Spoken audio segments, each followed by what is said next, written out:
اب یہ ممالک یورپ کے ساتھ اسپیشلی فقط یورپ کے ساتھ ٹریڈ نہیں کرنا چاہتے. ایک حد تک ٹریڈ ہوگی یورپ میں، کیونکہ دنیا کی پاپولیشن کا صرف 13% حصہ یورپ میں رہتا ہے اور ان کی اپنی پروڈکشن خاطر خواہ ہے. وہاں مال نہیں بکے گا، مال بکے گا تو ایشیا اور افریقہ میں ملے گا جو دنیا کی سب سے بڑی آبادی ہے. ایشیا 60.67% آف دا ورلڈ اور افریقہ 14.79% آف دا ورلڈ. یہ دنیا دونوں براعظم مل کر 75% آف دا پاپولیشن بناتے ہیں دنیا کی، جو کہ بہت بڑی آبادی ہے. دنیا کی سب سے اہم اور سب سے بڑی آبادی یہی واقع ہے. دنیا کے کنزیومر یہی واقع ہے، دنیا کے بائر یہی واقع ہے، اور دنیا ٹریڈ بھی انہی سے کرنا چاہتی ہے. آپ کو یاد ہوگا رشیا نے سینٹرل ایشیا کو اپنے اندر شامل کر لیا تھا، اس کے بعد افغانستان پر حملہ کیا تھا، افغانستان پر قبضہ کیا تھا. وہ افغانستان تک نہیں آنا چاہتا تھا بلکہ وارم واٹر تک، گرم پانیوں تک آنا چاہتا تھا. رشیا کو اگر سمندر سے اپروچ تھی تو وہ صرف یورپ سے تھی، اور یورپ سے 20-22 ہزار کلومیٹر کا راستہ، بہت لمبا راستہ پڑتا. اس راستے سے تو آٹا بھی سونے کا بھاؤ پڑ جاتا ہے. تو رشیا اپروچ کرنا چاہتا تھا گوادر کو، تاکہ وہ گوادر تک اپنی سارے ریسورسز، ساری انرجی ریسورسز کو لائے اور یہاں پر لا کر بیچے ایشیا میں، عربیہ میں، افریقہ میں. سینٹرل ایشیا کے پاس بھی اس کے سوا کوئی راستہ نہیں ہے کہ وہ اپنا مال گوادر کی طرف لائے، یعنی کہ بحیرہ عرب میں رہے اور یہاں پر ٹریڈ کرے. انڈیا نے ایک بہت بڑی آفر کیا، آج کل بہت زیادہ پروپیگیٹ کیا جا رہا ہے یہ نیٹ پر، اور ہمارا الیکٹرانک میڈیا بھی اس کی دھوم مچا رہا ہے کہ انڈیا نے ایک بندرگاہ بنائی ہے چابہار میں، اور انڈیا نے آفر کیا ہے کہ بھائی آپ افغانستان اور پاکستان کو چھوڑیں، بائی پاس کریں، آپ سینٹرل ایشیا اور رشیا ڈائریکٹ آئے ایران میں، ایران سے چابہار کی بندرگاہ میں آئے اور یہاں سے آپ عربیہ میں ٹریڈ کریں، ایشیا میں ٹریڈ کریں، افریقہ میں ٹریڈ کریں. یعنی کہ 75% پاپولیشن تک پہنچنے کا ان کو بالکل سمپل راستہ دے دیا، سیف راستہ دے دیا. لیکن یہ کنفرم ہے کہ چابہار کی بندرگاہ 11 میٹر سے زیادہ گہری نہیں ہے، اور 11 میٹر گہری بندرگاہ کے اندر بڑے کنٹینر شپس آ کر رک ہی نہیں سکتے، لنگر انداز ہی نہیں ہو سکتے. جب وہ آ ہی نہیں سکتے، لنگر انداز ہی نہیں ہو سکتے، تو ٹریڈ کا کیا سوال ہے؟ یہ تو پاسبل ہی نہیں ہے کہ یہاں سے ٹریڈ ہو سکے. تو یہ انڈیا ایران کو جو بندرگاہ بنا کر دے رہا ہے، اس کے مقاصد کیا ہے؟ بھائی دیکھیے، انڈیا کی فورس افغانستان میں ہے اور انڈیا اپنی فوج کا حجم وہاں بڑھانا چاہتا ہے. امریکہ انڈیا کو افغانستان میں سیٹ کرنا چاہتا ہے، اس کو وہاں پوزیشن دینا چاہتا ہے، اور وہاں فوج کے لیے انڈیا کو چاہیے راستہ، جو پاکستان تو دینے کو تیار نہیں ہے. پاکستان کبھی بھی انڈین آرمی کو افغانستان کے اندر اپروچ نہیں دے گا، نہ راستہ دے گا، نہ کوئی لائن دے گا. انڈیا افغانستان میں اپنی فوج کی سپلائی کو کس طرح برقرار رکھے گا؟ پاکستان تو راستہ دینے کو تیار نہیں ہے، اور نہ ہی ہو سکتا، یہ پاسبلٹی نہیں ہے. انڈیا ہمارا دشمن ہے، اور وہ افغانستان میں جائے گا تو وہ بھی ہماری دشمنی ہی کو آگے بڑھائے گا. تو پھر انڈیا کے لیے کیا آپشن ہے؟ انڈیا کے پاس ایک ہی آپشن ہے کہ اپنی فوج کو بحری جہازوں میں اتارے، چھوٹے بحری جہازوں میں اتارے، اور وہ بحری جہاز چابہار کی بندرگاہ پر جا کر لگے. اور چابہار کی بندرگاہ سے انڈیا نے ایک روڈ بنائی ہے جو کہ افغانستان جاتی ہے. یعنی اپنی سپلائی کو، ملٹری پریزنس کو برقرار رکھنے کے لیے، لاجسٹک سپورٹ قائم رکھنے کے لیے، اپنے فوج کے لیے، اسلحہ کے لیے، گولہ بارود کے لیے، خوراک کے لیے، پرسنل کی آمد و رفت کے لیے وہ یہ راستہ بنا رہا ہے. یہ چابہار کی بندرگاہ کچھ تجارتی مقاصد کے لیے نہیں ہے، یہ ٹریڈ روٹ نہیں ہے، یہاں سے ٹریڈ نہیں ہو سکے. اب جو معاہدہ ہوا ہے انڈیا، ایران اور افغانستان کا، تو دیکھیے ایران تو پہلے سمندر پہ تھا، تو افغانستان تو کو وہ اپروچ دے رہے ہیں اس معاہدے کے اندر. افغانستان کی کوئی بہت بڑی پروڈکشن نہیں ہے، افغانستان گندم بھی پاکستان سے منگواتا ہے، تو وہ ملک جس کی پروڈکشن ہی نہیں ہے وہ کیا ٹریڈ کرے گا؟ بیسیکلی یہ معاہدہ ہی فوجی مقاصد کے لیے ہے، اور اس سے اپنی فوجی پریزنس کو افغانستان کے اندر وہ مضبوط کرنا چاہتے ہیں. اور ذرا یہ دیکھیے کہ چائنیز کیا کہہ رہے ہیں. 2,000-kilometer road and rail link connecting Kashgar in West China's Xinjiang Uyghur Autonomous Region to Pakistan's southwestern port of Gwadar. For China, it reduces transportation time of goods and energy. Currently, exports from China to the Middle East and Africa via the Strait of Malacca take about 45 days. That could be reduced to less than 10 days going through Gwadar port. In a broader view, the corridor will closely connect Central Asia, West Asia and Gulf states through economic and energy cooperation. کمال ہوگی. Chinese بتا کیا رہے ہیں؟ وہ کہتے ہیں کہ ہمارا سفر بہت لمبا ہے. چنگائی سے چلتے 12,273 کلومیٹر خلیج فارس کے اندر ہم آتے ہیں، اور وہاں سے تیل لے کر واپس جاتے ہیں 12,273 کلومیٹر. 45 ڈیز کا یہ سفر ہے. اور ایک اور جو جہاز ہوتا ہے، بحری جہاز جس کے اندر تیل جاتا ہے، اس کا کرایہ ہے $67,000 پر ڈے، ایک دن کا کرایہ ہے.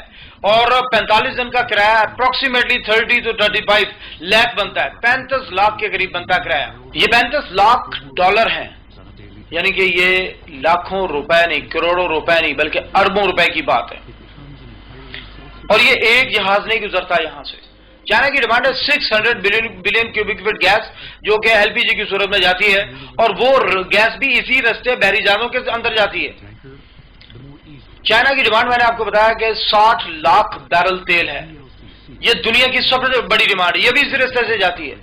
اور میں نے آپ کو بتایا تھا کہ چائنا کی پروڈکشن بھی دنیا کی سب سے بڑی پروڈکشن ہے، اور اس کا بھی 90% حصہ اسی رستے سے آتا ہے۔ اگر آپ ملاکا لیک میں کھڑے ہو جائیں اور دونوں طرف دیکھیں تو ایک طرف سے تیل اور گیس کے بحری جہاز بھرے ہوئے آ رہے ہیں، اور دوسری طرف سے چائنا کے جو چائنا کی فنش پروڈکٹس ہیں، ان کے جو جہاز ہیں وہ لین لگائے آ رہے ہیں ایشیا کی طرف، افریقہ کی طرف، عربیہ کی طرف، یورپ کی طرف۔ یہاں سینکڑوں جہاز گزر رہے ہیں ڈیلی، اور چائنیز کہہ رہے ہیں کہ ہمارے پاس ایک اپرچونٹی آئی ہے۔ وہ کیا ہے؟ وہ کہتے ہیں کہ ہم گوادر سے ایک روڈ بنائیں گے جو کہ خنجراب تک ہوگی، اور خنجراب سے آگے چائنیز خود بیٹھے میں۔ وہ کہہ رہے ہیں کہ ہم اس روڈ کو بنائیں گے اور یہاں سے اتر آئیں گے گوادر تک، اور صرف یہ روڈ ہی نہیں بنے گی بلکہ اس روڈ کے ساتھ ایک گیس کی لائن بن رہی ہے اور ایک پائپ کی لائن بن رہی ہے۔ گیس کی لائن میں سے میں نے آپ کو بتایا کہ ان کی ڈیمانڈ ہے 600 بلین کیوبک فٹ گیس، اور یہ گیس دنیا کی بہت بڑی ڈیمانڈ ہے۔ اس کا ٹیکس کتنا بنے گا یہ ہم تصور بھی نہیں کر سکتے، یہ اربوں میں بنے گا، یہ لاکھوں میں کروڑوں میں نہیں ہوگا بلکہ اربوں میں صرف ٹیکس ہوگا، جس کے لیے آپ کو کچھ کرنا نہیں پڑے گا، صرف گیس گزرنے کی اجازت دیں گے، وہ گیس گزرے گی اور آپ کو ٹیکس ملتا رہے گا۔ میں نے آپ کو بتایا تھا کہ نہر سوئز میں سے 40 لاکھ بیرل تیل ڈیلی گزرتا ہے، جو آگے یورپ میں سپلائی ہوتا ہے، 40 لاکھ بیرل ڈیلی۔ اور نہر سوئز کے اوپر مصر نے جو ٹیکس لگایا ہوا ہے، وہاں سے جو ریونیو اکٹھا ہوتا ہے وہ اتنا ہوتا ہے کہ پورے مصر کا بجٹ نکل جاتا ہے۔ وہ 40 لاکھ بیرل تیل وہاں سے گزرتا ہے۔ آپ تصور کیجئے چائنا کی ڈیمانڈ ہے 60 لاکھ بیرل تیل ڈیلی، اور 60 لاکھ بیرل ڈیلی گزرنے کا مطلب کیا ہوگا، اس کا ریونیو کتنا بنے گا۔ پاکستان میں ایک طرف عرب ممالک ہیں، سعودیہ، کویت، ایران، عراق، یہ سارے ممالک تیل نکالیں گے، ہاتھ پیر کالے کریں گے، تیل کو اس لائن میں لا کے ڈالیں گے، اور اس لائن میں سے تیل کو ہم پمپ کریں گے، کچھ جگہ ری پمپ کریں گے، اور چائنا سے جا کے یہ تیل نکلے گا، اس تیل سے وہ اپنی انڈسٹری چلائیں گے، دن رات کام کریں گے، پروڈکشن حاصل کریں گے۔ لیکن کمال ہے کہ پاکستانی اس پر بیٹھ کر جو منافع حاصل کریں گے وہ کتنا ہوگا۔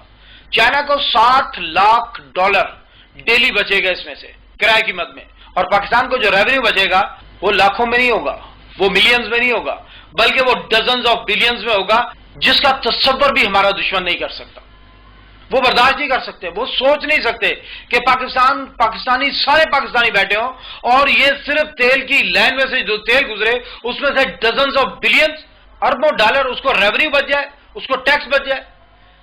یہ پوری دنیا کے لیے حیران کن ہے، شاکنگ ہے پوری دنیا کے لیے۔ انڈیا بری طرح خوفزدہ ہے اس چیز سے کہ پاکستان ایک معاشی طاقت بننے جا رہا ہے، یہ پوری دنیا کے لیے شاکنگ ہے، دنیا خوفزدہ ہے اس سے، ہمارے دشمن اس کو برداشت نہیں کر پا رہے، ان کے وہ حوصلہ نہیں کر پا رہے کہ وہ دیکھیں کہ پاکستان ایک ترقی کر رہا ہے، اور ترقی بھی کس طرح، ایک دو پوائنٹس نہیں بلکہ آپ دیکھیں اس کے جتنے فیچرز کھولتے جائیں گے اتنے ہی حیران ہوتے جائیں گے۔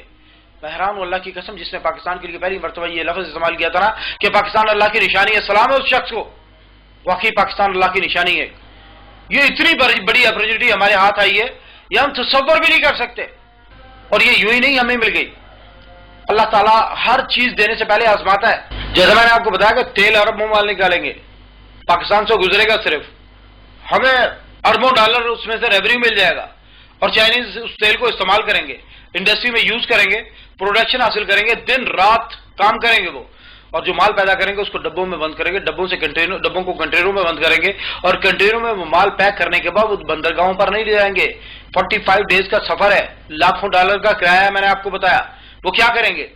وہ واپس اس مال کو اسی رستے سے واپس بھیج دیں گے، جو لائنوں کے ساتھ موٹر پہ مر رہی ہے اس موٹر پہ کے ساتھ بھیج دیں گے، اور یہ صرف 7 دن کا سفر ہے، گوادر پہ آ جائے گا، اور گوادر آباد دنیا کے مرکز کے سینٹر کے اندر ہے۔ میں نے آپ کو بتایا دنیا کی 75% پاپولیشن افریقہ اور ایشیا کے اندر رہتی ہے، اور اسی آبادی میں پوری دنیا ٹریڈ کرنا چاہتی ہے۔ اس کا مطلب یہ ہوگا کہ یہ مال جائے گا یہاں سے اور آئے گا بھی یہاں سے، تیل کی صورت میں جائے گا، انرجی کی صورت میں جائے گا، اور فنش پروڈکٹس کی صورت میں واپس آئے گا اور گوادر اس دنیا کی سب سے بڑی منڈی بن جائے گا.